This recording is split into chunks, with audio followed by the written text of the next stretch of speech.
Hi guys, welcome. Um, okay, welcome guys. We are going to be talking about Bill C-12 and give me 1 second. Bill C-12 and refugee claim process in Canada. So again, welcome.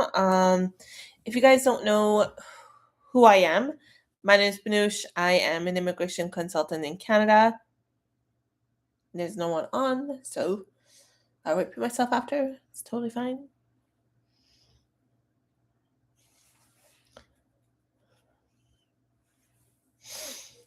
Hi guys, welcome. Welcome. We're going to be talking about Bill C-12 um, and refugee claim process in Canada. So again, welcome. If you guys don't know who I am, my name is Banush. I am an immigration consultant in Canada, and I specialize in refugee and other IRB related cases, such as, like I mentioned, refugee, removal orders, spousal appeals, inadmissibility, pre-removal risk assessment, although that's not IRB. And yeah, some of my main focus is refugee claims, and a lot of you guys might know me from those videos. So yeah, tonight actually we're going to be focusing on Bill C-12 because a lot of things has happened. Things have started to move since the last time we spoke. Um, and there's some really important things to be talking about tonight, and I also want to answer your questions. Just a few things to remember, guys. Number one, nothing I say is supposed to be legal advice. Number two, if you do need legal advice, please book a consultation. All my information's linked in my bio, and for YouTube, because YouTube is also live as well. Hi, Olegaj. Sorry, I can't. I can't pronounce like your handle, but welcome from YouTube as well. So yes, I will be talking about Bill C-12 and refugee claim. And specifically, guys, like I mentioned, I'm live here and also on YouTube. So if you guys want to refer back to anything, again, please remember it's not legal advice.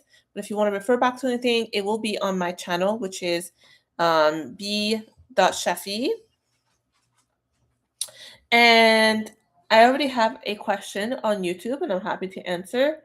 Will C-12 apply to those who have crossed the border from the U.S. and applied for asylum after C-12 bill was submitted for consideration?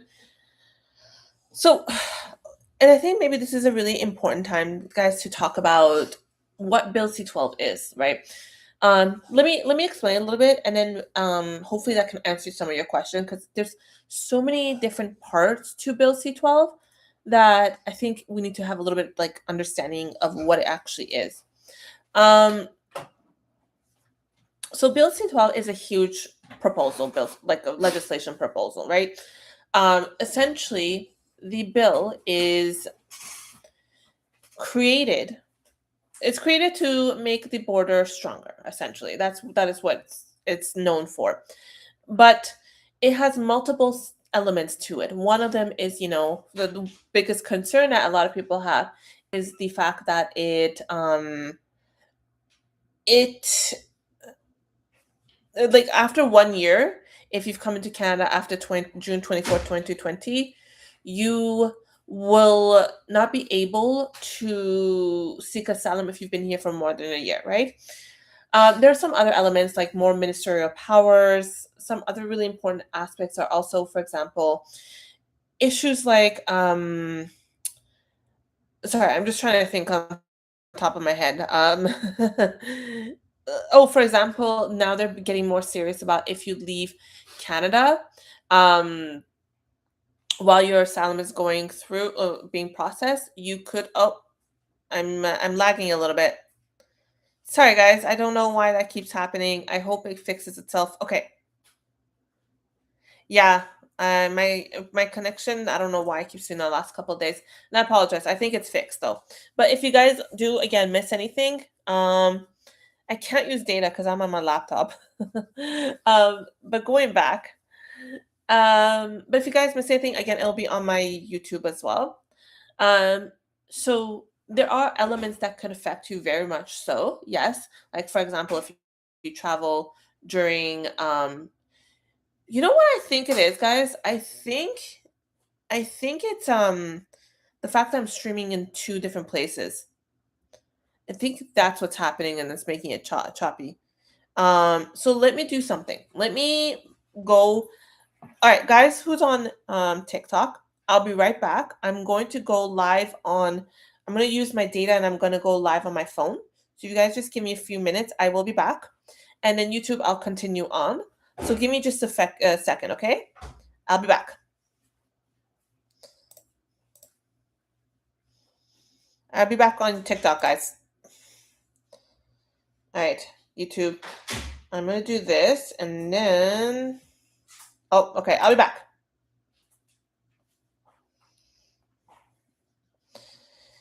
Because I think that's the problem, guys. And I have a feeling that's what it is. All right. Hopefully this will help. So we are back on TikTok again. So hello, guys. I think I'm using my data now, so hopefully that'll be better. But yes, anyways, there are elements of Bill C-12 that can very much affect the you as in someone who's already submitted. But is it necessarily the part where you're not eligible if you're here for longer than a year? No. And also, if you've sought asylum in Canada, you've crossed the red land border and that time limit too, that may not affect you because if you've been referred, those elements will not affect it. And again, with the whole canceling of applications, they've already stated that they're not going to do that for asylum claims. Hopefully they're going to stick to that. We'll see what the final legislation will look like. But yes, there are really important parts that could very much still affect you. They're creating limitations essentially around asylum. So just keep that in mind. I hope that answers your question. Sorry guys. Okay, I am back. So anyone who asked the question, if you can please put it up again, I would appreciate it. All right, so I got okay. The claimant entered Canada at a location. Okay.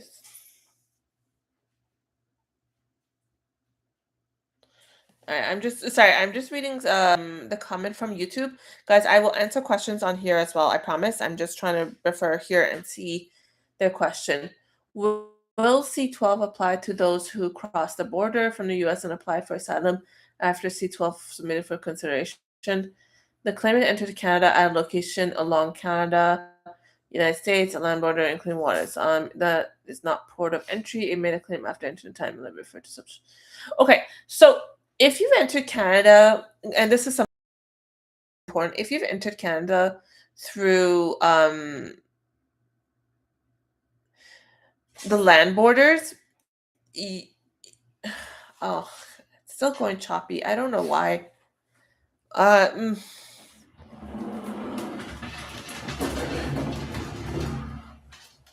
Hopefully it will improve. I do apologize, but yeah, it's really annoying. I don't know why my internet's being like that today. All right, give me. Anyways, I will talk here. You know what? Maybe I'll do this. No. I'm really sorry, guys, on YouTube. If this is becoming really choppy, I do apologize. But essentially, you have the safe third country agreement that may refer to you, but also keep in mind that there are exceptions to it too. So you might fall under an exception as well. Oh God, sorry. Hi, Jim. Okay, welcome. Thank God it's Friday, right? All right, guys, give me 1 second. My internet again is being really choppy, and my live stream is being a little. Excuse me. Okay, I'm going to try to fix this issue. Give me 2 seconds. I'm gonna ask my husband to help me M- Maybe turning off the other computers is going to be helpful.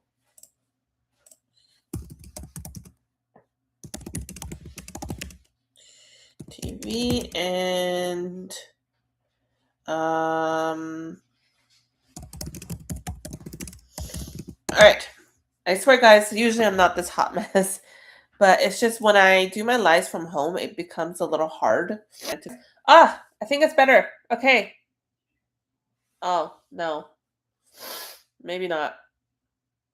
Is it better? Might be better. I think it's better because we turn off our TV and that uses the internet. All right. Okay, so I'm going to answer some questions here. But essentially, yes, there is the element of a safe third country agreement. And keep in mind, that can also very much, that is affected by the Bill C-12. If you enter Canada through land borders, you can actually be affected by that. But you have to meet an exception to be able to seek asylum in Canada. Okay, so let me answer some questions here. Let's see. How long the federal court take to give you a decision? Chop, unfortunately, I can't answer that question because I am not a lawyer and I don't work with the federal court, so I can't answer that. I do apologize. Sam, yeah, if you haven't already asked your question, please go right ahead and do it. Um, let's see what else we have. I have a protected person status. I applied for PR, but still no AOR. Yeah. Okay. Uh, yeah, they're taking a really long time. I do apologize. I mean, it's not really my fault to be really frank, but it is taking a really long time. And anyone who's on YouTube, guys, feel free to ask questions. I'm looking back and forth to answer questions. And hopefully it's less choppy now, so you guys can hear me and see me. But yeah, please go ahead and ask your questions. I'm looking at both TikTok and YouTube. And TikTok, guys, I think it's better now. I'm seeing less choppiness on YouTube. So if you guys want to refer back to the YouTube, you can see that video there too. All right.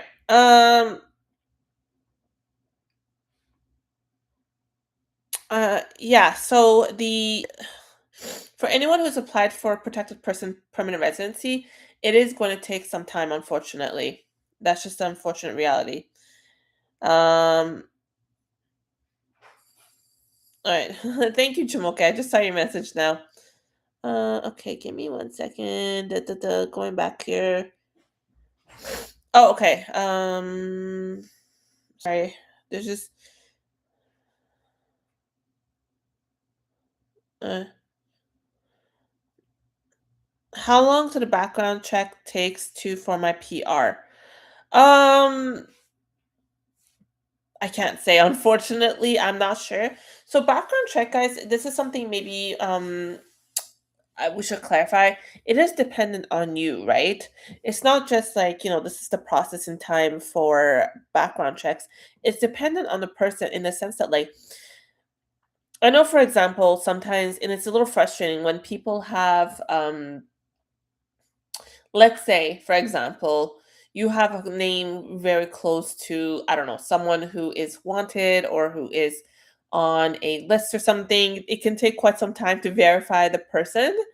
Um, it also is dependent on your own background, where you're coming from, what country, and it doesn't sound great, right?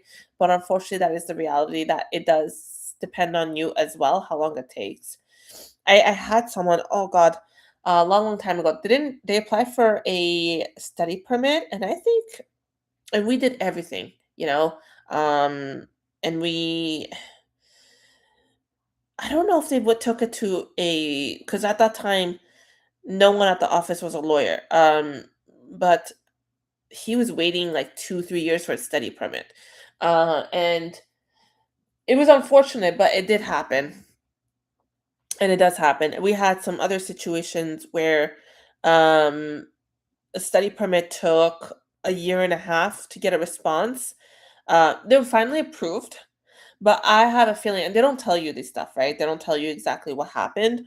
That it was likely that maybe some sort of relation, somebody that came up, or their name or information was close to someone else that they had to verify this is a different person. So that does happen a lot. You'd be surprised. And not just in immigration. And I will say this, it happens in other departments. Like, for example, FinTech. Me and my family were working in like exchange processes for a while, and it happens there too. You'd be surprised how often this is an issue. Sam, I think I answered your question. So hopefully. And Choco no Miliki, I think I also answered your question as well. My file was sent to the Refugee Protection Division again, as the Refugee Appeal Division ordered them for a second hearing. Will Bill C-12 affect it? What element, right? If you're talking about the part where you're being referred, you're not technically being referred again, so I don't believe so. Um, Generally, that's for new applicants that should be concerned about that. Is that what you're asking? Like that element?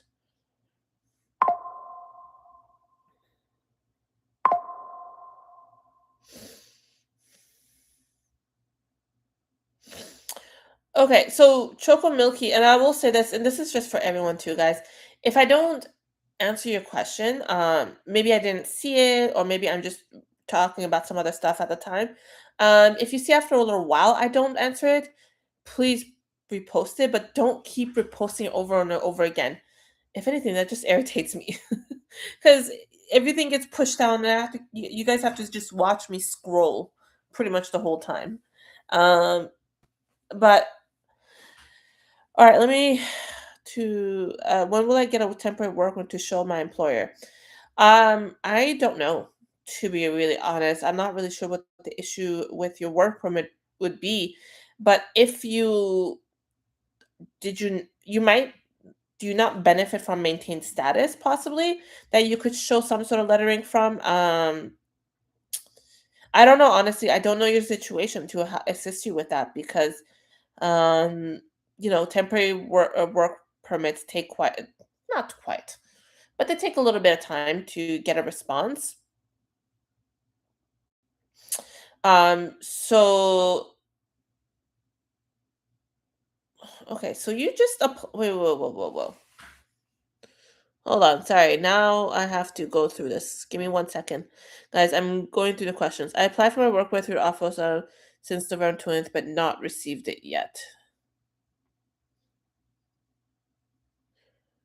Uh, okay. And yeah, like Jamoke said, did you follow up with them? Um, you could send in a web form to confirm that they've received it. A lot of times web forms they do confirm like, oh yeah, we've received it and which is just being processed. I would say your best bet would be to send in a web form.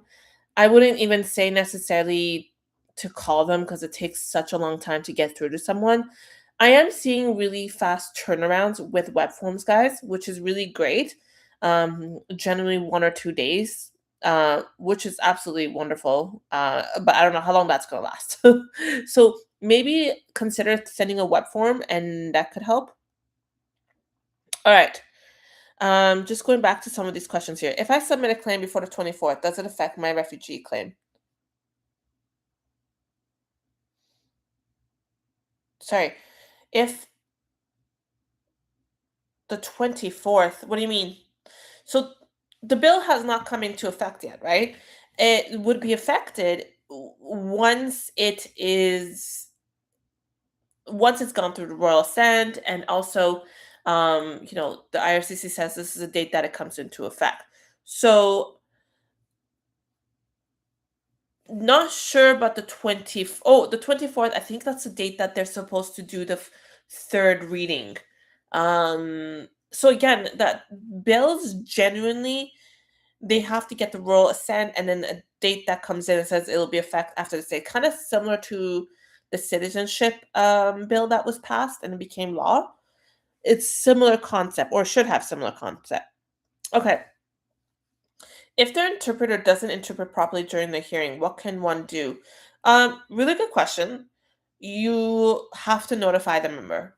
And I was actually in a hearing today, a different type of hearing, detention review, but the interpreter was not interpreting properly.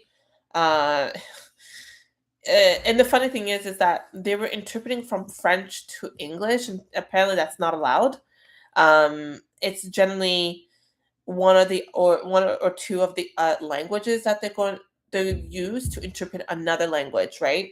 Like the native language or whatever. But this was the situation where the gentleman, the person of concern, spoke French and it was being interpreted to English because his counsel spoke English. And this is maybe a good note to say, guys, if you speak French or if you prefer one of the two other like languages that we have in Canada, please find a counsel who speaks that language. If you prefer French, find a counsel that speaks French because it gets very complicated in hearings, and you don't want to deal with that nonsense when you're already stressed. So, anyways, and the member actually stopped the review. I think they fixed the issue, and then, but like she was coming to a point where she was being concerned, and the hearing might be stopped. To be really frank, I've never seen an issue with interpretation. I have seen situations where the council did stop the hearing from proceeding forward because of the interpreted issue, but you have to notify them. Like it cannot be, they make a decision later on. You come say, "Oh no, we did them. There was an issue with the interpreter." No, no, no. You notify them and make it on the record that the interpreter is not interpreting properly. And I think generally they would stop a hearing if they can't rectify the issue. At least that is my understanding, because interpretation is your right, and you have to be able to have what you're saying or what the member is saying interpreted to you.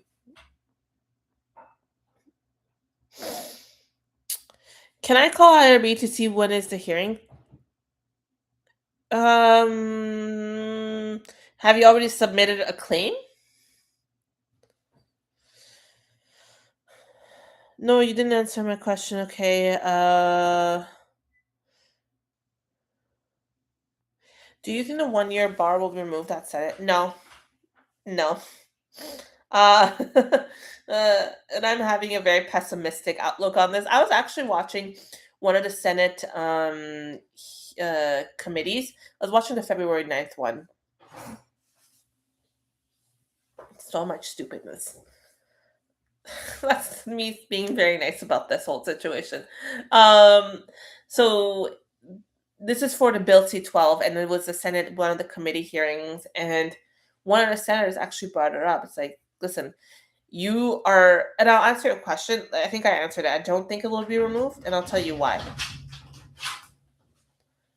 That is my little monster, so please excuse him. He's fine. He's just being a menace. One of the senators brought up that, hey, like this bill, it seems like, right now the whole world has become more right-winged view. So like more conservative again around migrants and asylum claimants, and Canada's kind of going towards that direction. And that was a concern, right? And long story short, the Minister of Public Safety, I forgot his name, Gary something. By the way, he's a hypocrite. I'll tell you guys why. He said, "Oh, they're kind of closing up asylum process, not closing it, but like cleaning it up. But it's still very much compliant with the Refugee Convention, the UN Refugee Convention, and the Charter Rights." That made me giggle a little bit, but okay. And he said that, like, no, we don't think it's an issue. And I think they were also alluding to that 1-year ban where it is making it harder for people. But the one thing, and I wish the senator had brought this up, is that the 1-year ban is important here. And the reason why, and there should be exceptions around it. It's important because a lot of times people, like, let's say if they're studying here or they're working here, something happens in their home country that they cannot return to. They're called a surplus claim. Surplus claims are people who have no intention of remaining in Canada. And then when they remain in Canada, um, sorry, they have no intention of remaining in Canada, but something happens that they have to seek protection in Canada. And I don't know what world either the Minister of Public Safety or whatever, he forgot that part because that is an actual that it's a term. There's a term for individuals who do seek protection after they've come to Canada. And he seems to have forgotten that, and he's saying, "No, we're not going far right." But it's like you're closing a door for individuals who have nothing else to hold on to. Sometimes things happen after a year you've been in Canada, and the senator mentioned this. It doesn't seem like they were really too concerned about it. They just mentioned that, like, this is like a situation, and he's like, "No, no, we're." The minister said that, "No, no, we're complying with the Refugee Convention and." Um, the Refugee Convention and the um, Charter of Rights and Freedom. I don't think it is. From my understanding, I don't think it's fully compliant. I think that was complete utter bogus. But here's the fun part, guys. And this is where he's a hypocrite. And I'll say it again. I'll make a video about it. If you guys want to know, do you want to know how the minister and his family came to Canada? I'll tell you how. Asylum. That's how they came to Canada. And he mentioned this. And he said, yes, we were very fortunate to have come to Canada. Me and my family were able to seek protection. And he went on a spiel about this, by the way. We were able to come to Canada and seek protection, and we were so grateful. And then all I could think at that moment, it's like, you are such a hypocrite. It's like that Mario guy on TikTok where he craps on the asylum process and the asylum claimants and things like that. But he also came to Canada through the refugee process. They seem to kind of forget that they benefited from it, and now they're harming other people with this, whether they're spiel or they're creating this legislation. And I think it's deplorable, honestly. And I think it is. I'll say it. I'll say it to your face. It's deplorable. How do you benefit from something and then try to close that same method that you sought protection from other people, for other people? And it happens. People come to Canada, and I have clients who were in that situation. It is a really scary situation. And to just add a little bit further into that context, guys, they're thinking that they're closing this loophole, right? If they are not able to seek protection after a year, they're closing that loophole that a lot of people have. They come here and then after they seek a refugee because they can't apply for any other type of process. God, where was I going with this? Right. There are actually safeguards in the Refugee Protection Division that questions this. This is, again, where credibility comes in. For example, they will question you, why did you, and they do it in the basis of claim form too. Why did you not seek protection sooner? And if you don't have a good reason, that is a credibility issue for them, and they will question you. It's a serious matter. So the safeguard was there to prevent this type of loophole for people to take advantage of the system. It's just now they're seeming to forget that it's there. So, sorry. Long story short.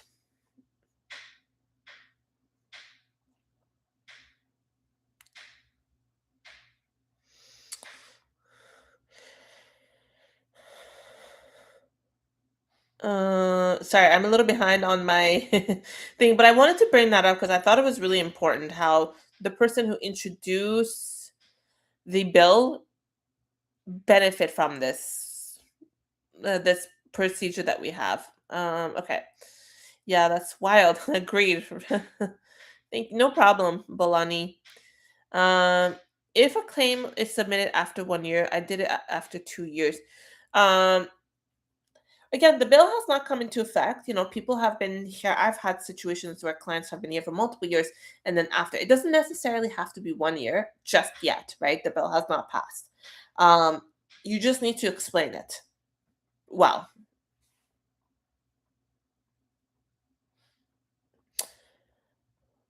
Applied before June 2025 will still be effective as retroactive word is used in the bill. Again, guys, if you've applied and you've been referred to the Refugee Protection Division, that element from what we're seeing right now is for those who are applying for the refugee claim process, not for those who've already applied. So please remember that. It says if you have been in Canada for longer than a year, you will not be referred to the Refugee Protection Division. If you've already been referred, then you've already been referred. But again, I really want to preface, guys, this is a bill. It is not the final product. So let's see what the final product will be. Can I rectify my basis of claim at any time before my hearing? You can, you'll just have to explain it. And speak with your counsel, guys. If you have a lawyer or consultant, because I feel like a lot of you guys do, you have to talk to them. Don't do something without confiding in your lawyer or consultant. Do you think the 1 year bar will get amended and won't be retroactive in 2020? No, I think I mentioned that. Yeah, I really don't believe so. I think they're very firm on that. Although they did mention, and they touched on this in the Senate committee, that it's likely going to be challenged in court by lawyers. It doesn't mean that it's not effective, guys. Challenge in court is different, right? Where lawyers will try to strike that down or make them, I don't know what they'll do. But what a waste of taxpayers' money. What a waste. When you could just not put that in and save everyone the hassle. Right, Jamoke? Jamoke? What utter nonsense, man. Like, you, it's so annoying. Uh, but honestly, immigrants do it too. Some immigrants are so anti-immigrant. It's like, hello. Jamoke, I was actually talking to my husband, like, because I was ranting. I'm like, I can't believe this. He's a refugee and he wants to make it harder for other claimants. I was mad. And I was telling him, and he was like, listen, like, some of the most right winged, conservative, anti-immigrants, immigration believers are immigrants themselves. Why? Who the heck knows?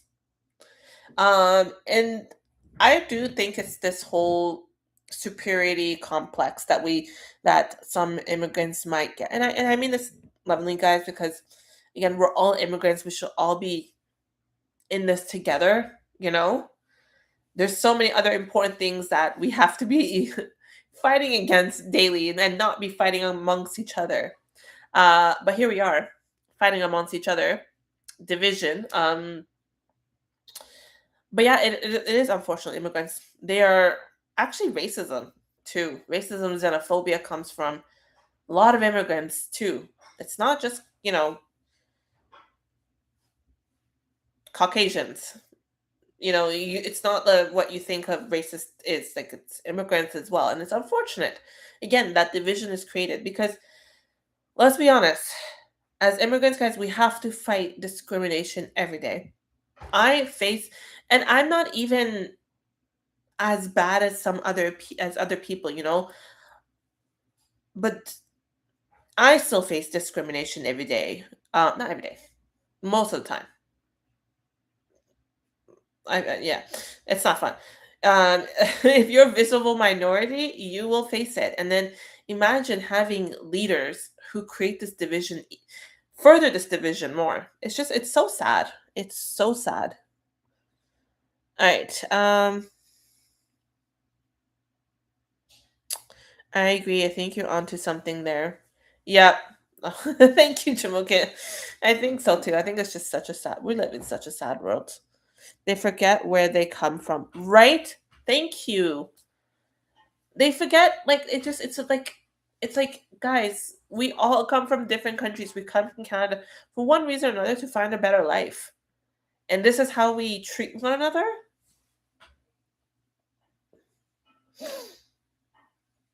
How many years of asylum seekers have to wait before hearing? Has it been changed now?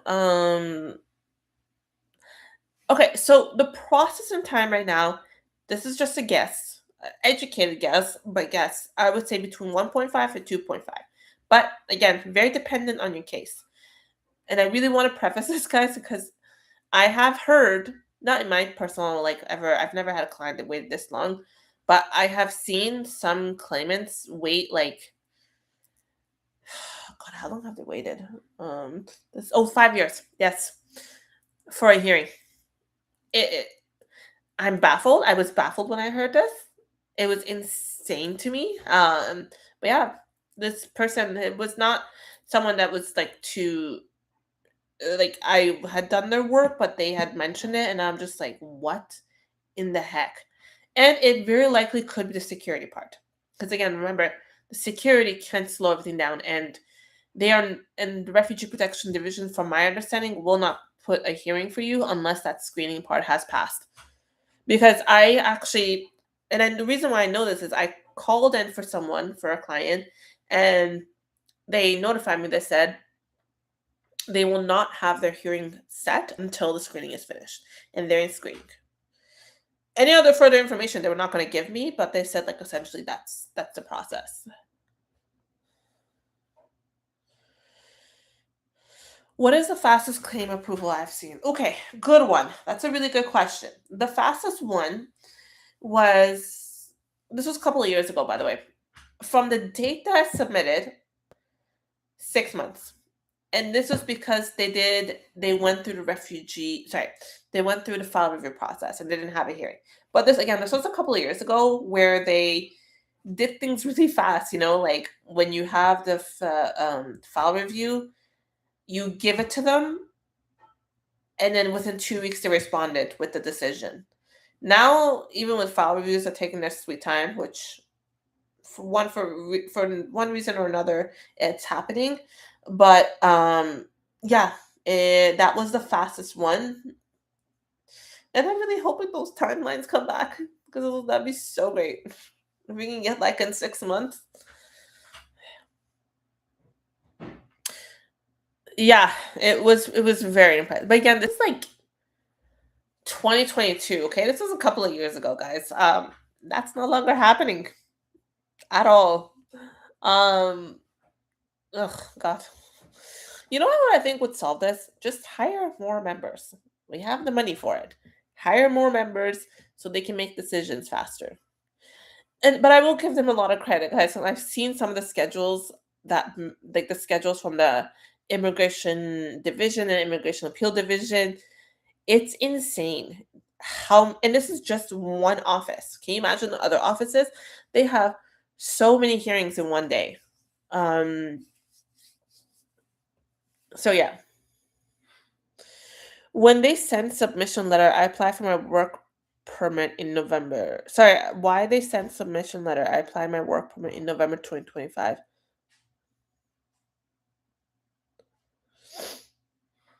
Oh, I think this is to your other question. So my question for that was specifically, I think you just need to send a web form. Just send a web form and ask them where it is at.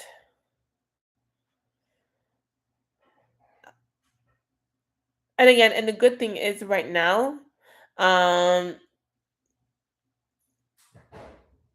web form responses, at least this is my experience, have been pretty fast. I'm almost 2 years now and I haven't heard anything. Is there a way?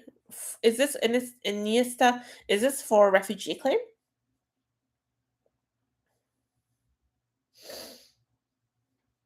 Do I need? Oh, sorry. Hold on. I missed a few questions. As an indigenous, do you need a visa? I don't know. That's a really cool question. I never had anyone who came to me who was indigenous to look into it, to be honest. Jamoke, would you know? I have one of my colleagues, guys, on here. Maybe she knows. I honestly, I never came through that process to be able to answer that one. Does IRB still do virtual hearings? Yes. That is their main point of hearings, like the main form of it. You can request for in-person hearings. Mind you, that might slow down the process a little bit because I'll have to find space. But pretty much all hearings are online. But again, you can request a different type of hearing or different method of it. Do I need to provide proof of funds for study permit as a protected person? Yes, you still do. I was actually talking to a colleague about this the other day too. Um, and she's actually in the education sector as well. And she was saying that, international students still very much need to provide proof of funds, even, sorry, protected persons are technically like international students where they have all the same elements. And the only real thing that I can think of as different, um, maybe processing time and the waiving of the fee to apply for the study permit. But essentially, unfortunately, it's like all the other elements have to be met, which is silly. But I don't make the rules.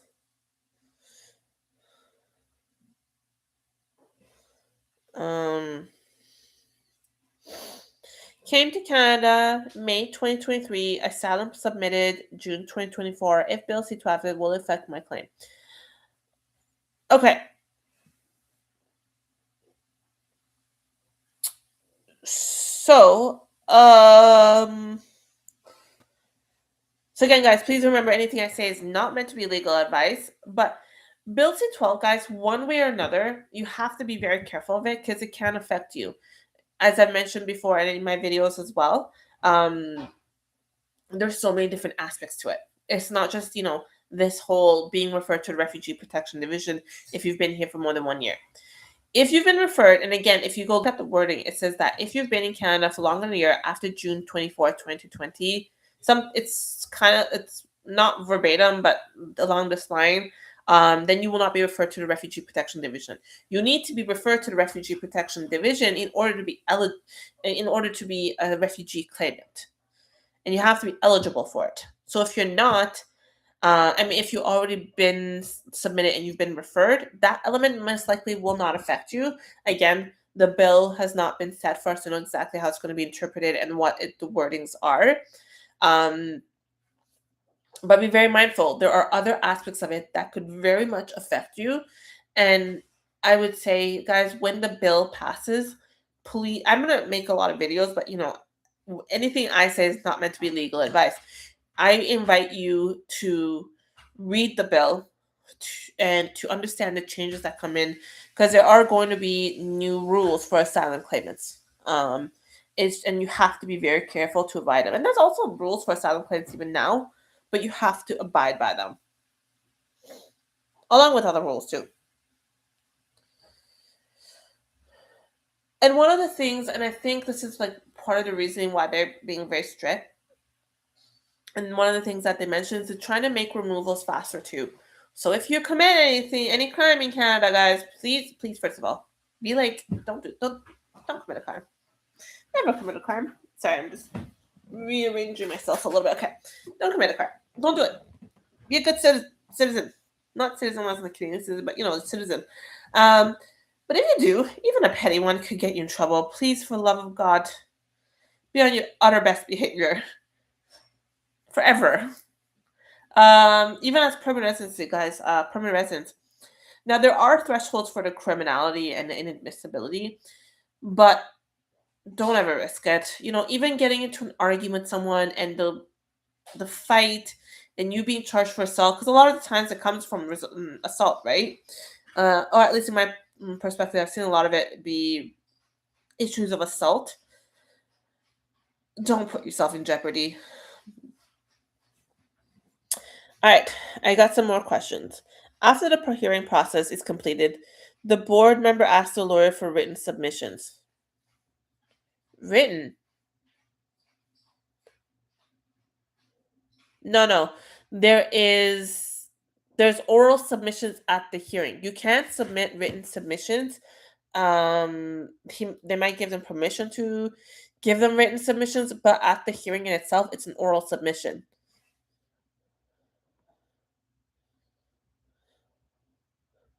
Question: if my refugee claim gets suspended, can I apply for extension of work permit? No. Probably not.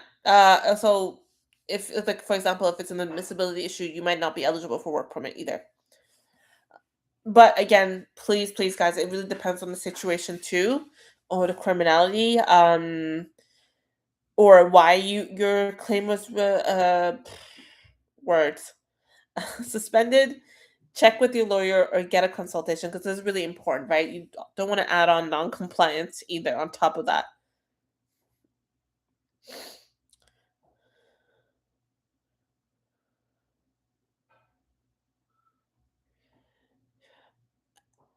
Abhishek, did you not say that you sent your, or was that someone else? Your work permit through Canada Post? Maybe that's why. I honestly I can't tell you. If you apply to Canadian citizen by your language is not approved, what to do? Sorry, I'm not. I don't understand your question. All right. So let's talk a little bit more. I'm gonna get back into talking about. Okay. So let's talk a little bit more about Bill C-12. Because I think it's important, guys. I believe they're gonna come back for the third reading on February 24th. I think that's what I saw. Um, so it's fast approaching, very, very fast. So again, if you believe that you need to seek asylum, guys, it is important to do it now. Please. But again, please make sure you're eligible, and it is your only way to seek safety. Bill C-12 is coming in hot and heavy, and we don't know when it's going to go into effect, right?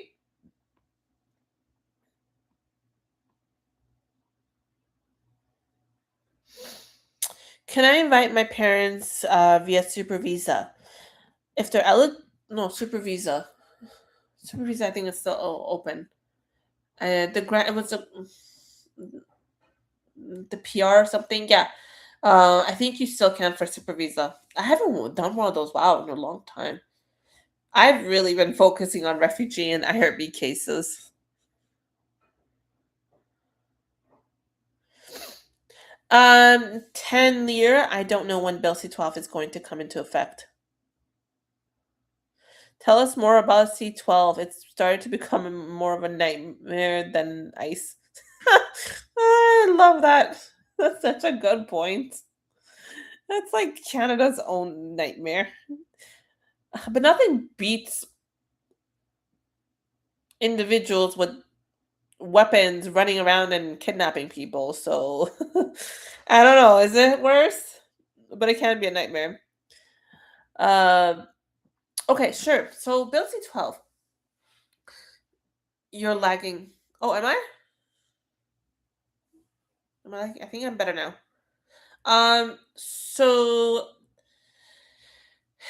Bill C-12. Okay, so part of the bill, from my understanding, my interpretation, is that they want to be processing removals faster too. So that means if your refugee claim is not eligible, or if you're removal ready, or your refugee claim was denied, they're trying, especially for, like, for example, irregular people, like irregular entries, they're trying to um remove them. And Galal, when I say remove, that means deportation. In Canada, we use more of the term removal, because I don't know why. Just call it deportation. That's kind of the language that most people in most countries use. I think they're trying to be more. I don't know. Just call it deportation. That's what it is. Like it's, and that's one thing when I started doing more of these type of documentations, I kept calling it deportation. So I was like, no, it's removal. It's like same thing. Okay, that's what you want to touch on, like the. Anyways, yeah. They're removed from Canada. Um, but will people get it reported at this point? Yes, people actually can, and I think that's kind of going along with the lines of making more people remove already and to remove them faster, and especially if they've exhausted all their legal avenues. But remember, and I want to make this very clear, guys, there are ways, there are legal avenues a lot of people don't realize available to your counsel. So, for example, deferral of removal, stay of removal, that's at the federal court level. Some countries you cannot be removed to, for example, and that's the non-refoulement law, right? Unless you're inadmissible, serious criminal and things like that. So again, go back to don't do bad things. Be a good be not a good person. I guess there are certain situations that shit happens, but you know what I mean. Like, stay out of trouble. Um, but there are legal avenues available. So the sooner you speak with someone, and this is what breaks my heart, is like a lot of people don't realize that there are things you can do to try to prevent the removal. You just got to move fast, and you got to talk to a counsel really fast too. But also keep this in mind too, guys. If you're not eligible for Refugee Protection Division referral, Bill C-12 says that you may be eligible for pre-removal risk assessment. It's not the best process, but if you are found eligible, you may be able to obtain permanent residency through pre-removal risk assessment. Now, not everybody will be eligible for the PR route. Like, there are individuals who will not be considered for PR or Section 96 and 97. They'll just be considered 97. Usually it's individuals that has criminality issues, or like, God, what's the term? Inadmissibility matters. But yeah, that's also very much a possibility. I think maybe my next live, I'm going to talk a little bit more about pre-removal risk assessments, because it might not give you the best ease of mind, but maybe some ease of mind that is another option if Bill C-12 passes. Um, I call it an inferior process because it really is. There's only about 5% of people who get approved for it. And it's a very extensive, and unfortunately most of the things are written. There's no real oral testimonies, whereas refugee claim process does have oral testimonies. Um, so yeah, that might be a legal avenue too.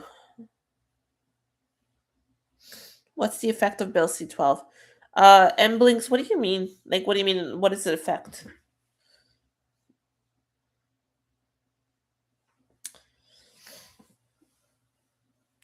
If you have a visitor visa while you're in Canada, is it possible? Um, I don't know. I've only done situations for people to get open work permit when there was a public policy out. So honestly, I'm not too familiar with that. Um,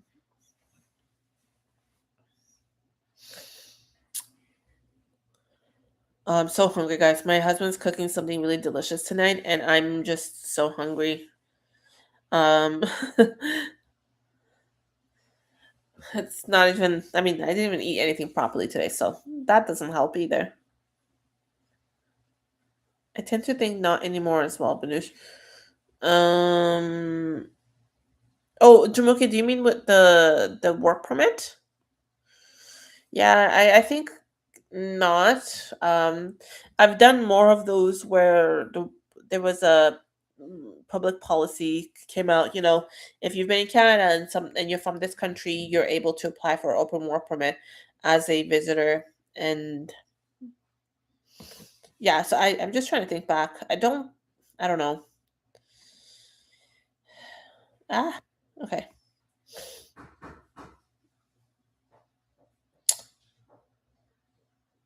I mean, what's the side effect of Bill C-12? The side effect of Bill C-12 is a lot of people are not going to be eligible for asylum claim, and they may be removed from Canada because of it. Honest truth. Because if they're going to be relying on pre-removal risk assessment, which is better of lack of term for me to say, try to be politically correct here. Um,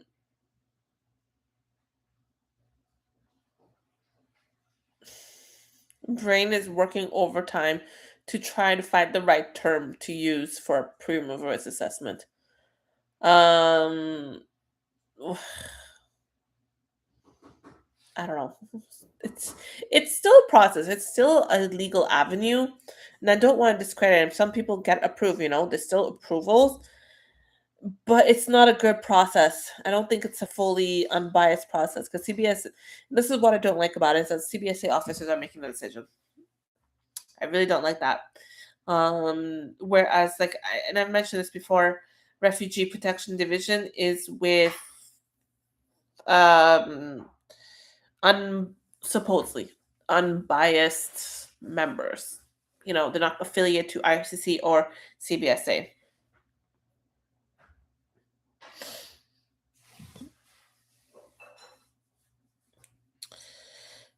Just be frank. Oh, it's okay. It's a stupid process. There you go. It's stupid. The number of times where I'm like, what the hell? Again, it's a legal avenue, and I don't want to discredit it. But the decision makers should not be those who are trying to remove people from Canada, because that's CBS's job as part of the protection of the border, and to do remove people from Canada. So they should not be deciding on such important matters, and I don't think they're trained properly. And I have seen the training. Well, okay, I don't know to that extent. I have seen CBSA manuals. I don't think they're extensive. I think it's like 40 pages of information. It's just, trust me, on these situations, you're going to need more than that.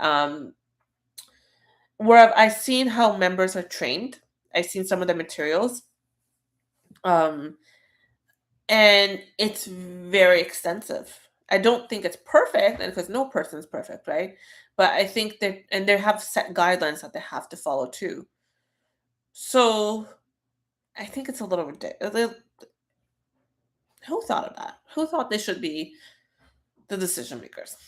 I don't know. And then they can choose or they cannot choose. So they can choose to have or not have a hearing. Can you stop deportation, please? I'm not a miracle worker, but I can try. This is again where removal order appeal comes in. Um, Stay of removal. Well, I can't do stay of removal, but deferral of removal.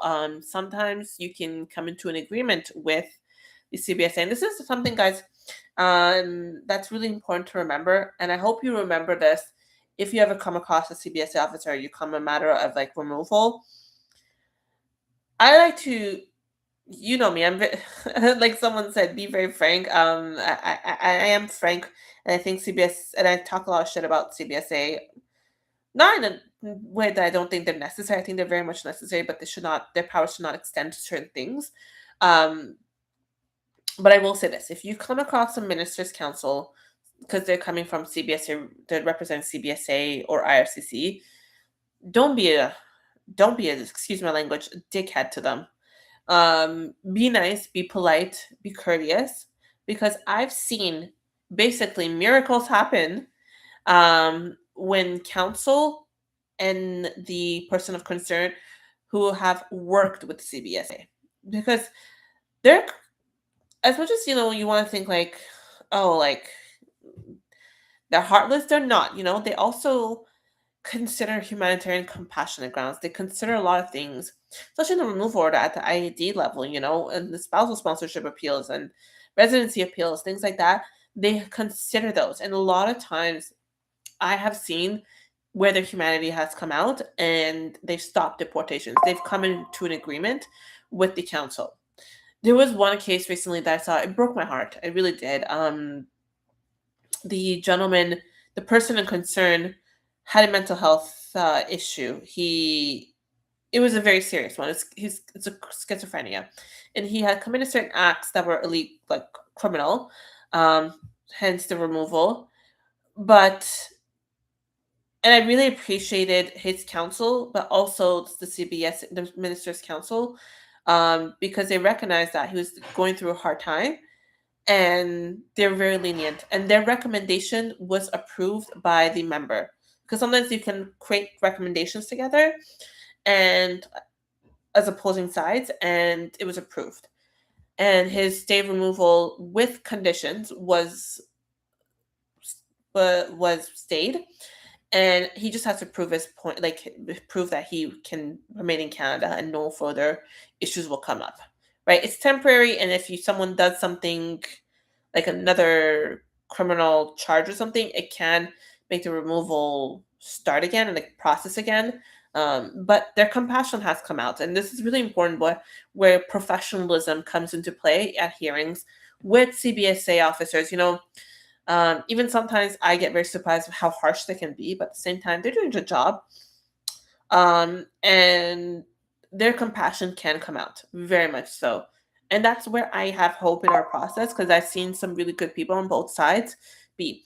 And I will say this, I've also seen an immigration lawyer. It was not a CICC, but he was very ignorant, by the way. Not ignorant, sorry, arrogant. The arrogance, oh my God. But I feel if he had put his arrogance aside, because sorry, you can see with certain like lawyers and even consultants, I've seen the arrogance reek off of them. Oh God, the number of times with some people that I've come across that, anyways, this gentleman, the arrogance was just coming off of him, and he's very aggressive, almost trying to seem like a lawyer from the movies where they come in hot and heavy and they're ready to defend the client.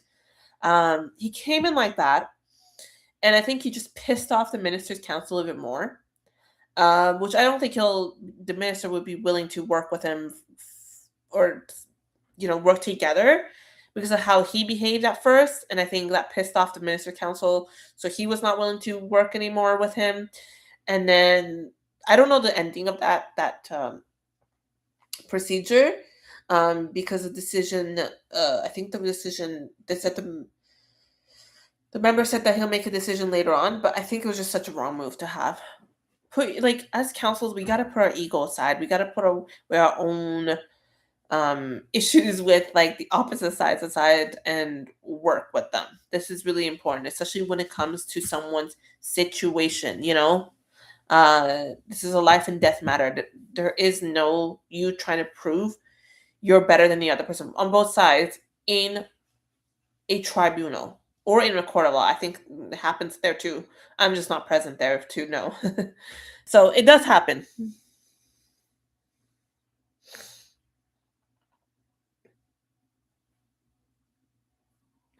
Can a claimant person marry if they fall in love, and can they apply for spousal, I think you mean spousal sponsorship? Yes, but again, be very careful. You have to be eligible, and eligibility is really important here. But again, be very careful with that too. And again, please remember, not legal advice. So if you want to see if you're eligible, speak to the council. All right, guys, I'm going to, government won't stop till it's at the 5% temp population. Yeah. Protection when they apply for citizenship. So Applewhite, with the citizenship question, they have to fulfill the permanent residency obligation, and also I think it's 1,095 days, almost like 3 years, for you to be eligible, time wise, for a citizenship. But again, you would have to calculate that and have to ensure that. Oh, am I? TikTok. But yeah, you would have to make sure you're eligible for it. All right, guys, I'm gonna leave it here. I'm starving. I'm tired. I'm gonna go eat and have a wonderful evening, guys. I'll be back more talking about Bill C-12. I still think it's a very important topic. A lot of things to cover. So check that out. And also please stay, what's the term? I will have lives about pre-removal risk assessments. It's very important because if Bill C-12 passes, that's something you might be able to lean on, and we'll talk about it more soon. And have a wonderful evening. Bye, Jimoke. You have a great weekend too. Enjoy the family day if you guys are in Toronto. Monday we're off, and I hope you're off too. Bye, guys.